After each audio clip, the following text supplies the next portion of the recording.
Today we're going to write a portrait poem. Now, portraits are used in all sorts of different writing to show the details of a character. Often, if the right details are used, just a glimpse of this person can really help us learn a lot about them.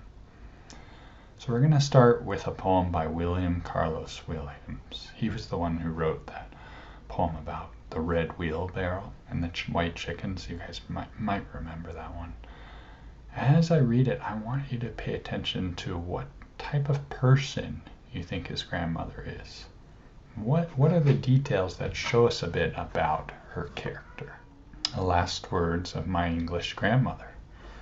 There were some dirty plates and a glass of milk beside her on a small table near the rank, disheveled bed. Wrinkled and nearly blind, she lay and snored, rousing with anger in her tones to cry for food. "Give me something to eat. They're starving me. I'm all right. I won't go to the hospital. No, no, no. Give me something to eat." "Let me take you to the hospital," I said, "and after you are well you can do as you please." She smiled. "Yes, you do what you please first, then I can do what I please." "Oh, oh, oh," she cried as the ambulance men lifted her to the stretcher. "Is this what you call making me comfortable?" By now her mind was clear. "Oh, you think you're smart, you young people," she said. "But I'll tell you, you don't know anything." Then we started. On the way we passed a long row of elms. She looked at them a while out of the ambulance window and said, "What are those fuzzy-looking things out there? Trees? Well, I'm tired of them," and rolled her head away. So how did his grandmother seem?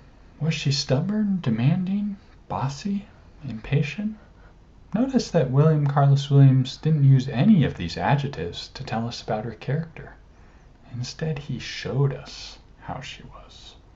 Writers frequently remind themselves to show, don't tell, meaning to describe with detail the entire scene around the person or thing, rather than just giving us an adjective or two. This can really help make the scene come alive more. William Carlos Williams uses descriptions of objects around his grandmother and some specific verbs and dialogue to really show his grandmother. Right off the bat, we see the scene she is in. Dirty plates, a glass of milk, a rank, disheveled bed. It's not a prim, white, clean scene in a hospital, right? So it's different. He uses particular verbs, snore instead of sleep, cry instead of say. It's the dialogue that really shows us her character. She is demanding. "Give me something to eat. They're starving me." "Oh, oh, oh, is this what you call making me comfortable?" Right? And these pieces of dialogue throughout really show us that demanding part of her character without having to say it, without having to use an adjective for it. So what do you think happens to her at the end? Think back to the title of the poem, right? Last words of my English grandmother.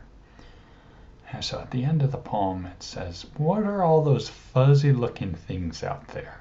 Trees? Well, I'm tired of them," and rolled her head away. So do you think she might die here? If she is dying here, she very much dies in the manner of her character, right?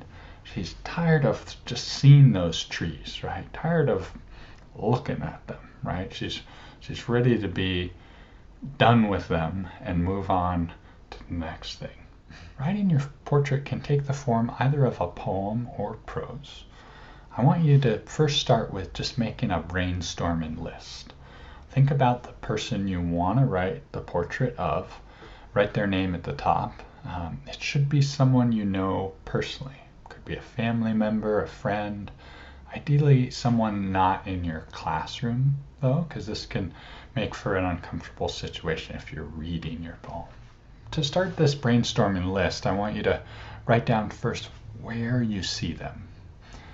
You want to do a portrait of them in a place that shows something about their character. So are they at work, walking in the door, getting out of the car, chasing a dog, sledding down a hill?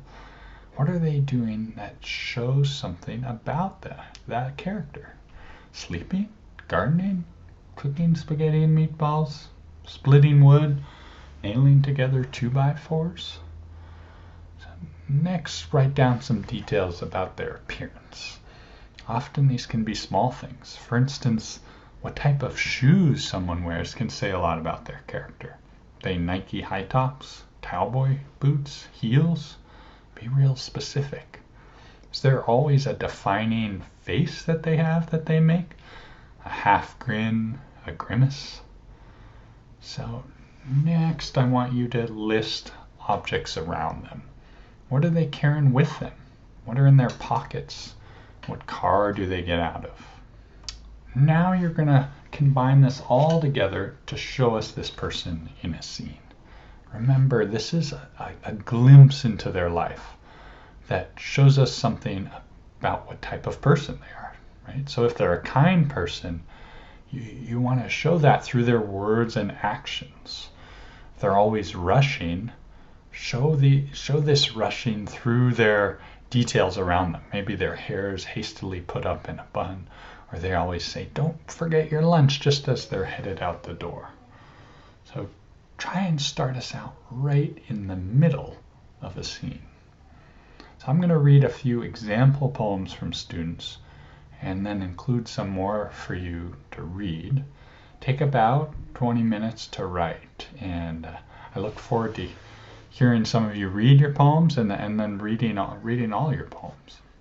Bernardo. "Run faster, hit harder, get mean, baby," yells Bernardo as he gets out of his brown Ford pickup truck at football practice. He's carrying his 2-year-old son in one arm, and he's wearing muddy hiking boots from his city work. He struts over to us, and then a big smile grows on his worn-out, dark face, and he says, "I love you guys." So in that first poem, I like how it starts right out with dialogue, right? And we get a sense of Bernardo's character, but then he surprises us a bit, right? We see him yelling at first, and he's getting out of his brown Ford pickup truck, wearing muddy hiking boots. But then he surprises us a little, right? He's carrying his 2-year-old son, and he ends with that phrase that, "I love you guys," right? Wiley. "Achoo! There's no way I could forget Uncle Wiley's sneeze. Sounds more like a sonic boom." I can see him with his full black beard and stomach sagging over his Bermuda shorts. He's always worry-free, always whistling a tune. When he showed up to Yellowstone 4 hours late, his comforting voice said simply, "We took the scenic route." The second poem, I like how we get a sense of Uncle Wiley and how he's so carefree. And one of his defining characteristics, we get his big sneeze. But he also, what shows us that he's carefree, right, is the way he dresses, the Bermuda shorts, and also that phrase that he says at the end, right? "We took the scenic route," right? Not worrying at all about being so late. My sister on weekend mornings, she wakes up at 6, humming to herself. Her messy snow-white hair and light blue eyes seem strange in the dark light of her room. It's a Saturday. She always gets up at this time. Slowly, she climbs down the bunk bed that she shares with her younger brother. She then stalks towards the door and tries to stay quiet as she steps out into the hall. She slowly tiptoes into her parents' room. To her dad, she whispers one word, "TV." Her father groans and dismisses her with a wave of his hand, saying, "Fine." She seems to leap through the air towards the television, which she gladly turns on and watches for 3 hours.